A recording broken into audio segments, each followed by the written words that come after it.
Here's an assortment of our microphones. Zoom in on this for me, Ali, if you wouldn't mind.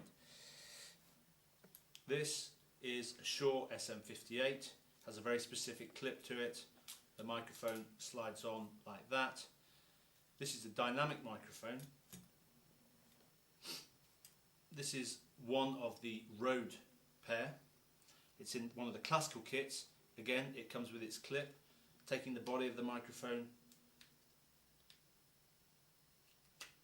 you need a little bit of force there, but never touch the tip of the microphone, the recording end. That's the expensive end.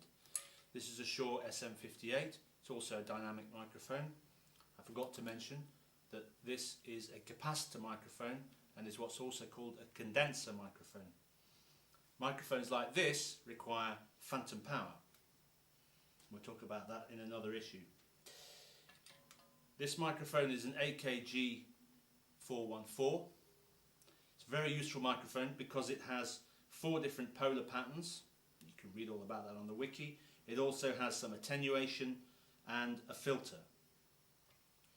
The silver side is what you point at the ensemble. It has a very expensive clip.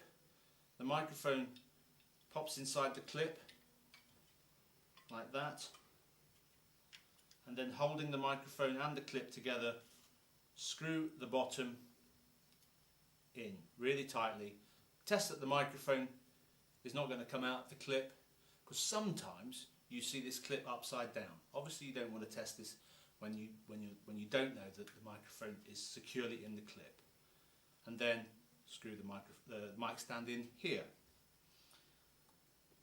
You've already seen the Neumann KM184, but again in our classical kits you have the Neumann KM100 with a 40 extension to it.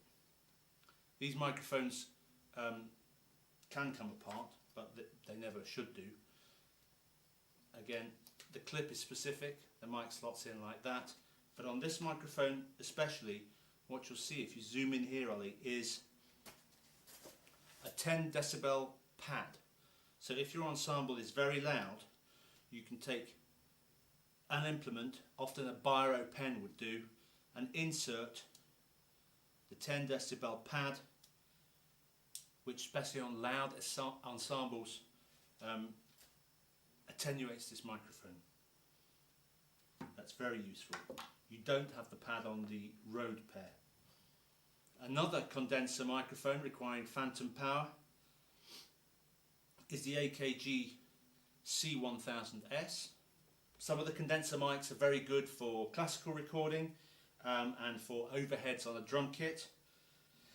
A lot of the dynamic mics are very good for drum kit, but there are some specific mics for the drums that are discrete and allow you to clip them onto the drums, and then these attached to a standard mic cable. And there's a very specific mic here, the D112, again with its own specific clip, and it doesn't come off. Again, silver side pointing at the drum, and that slots inside the bass drum.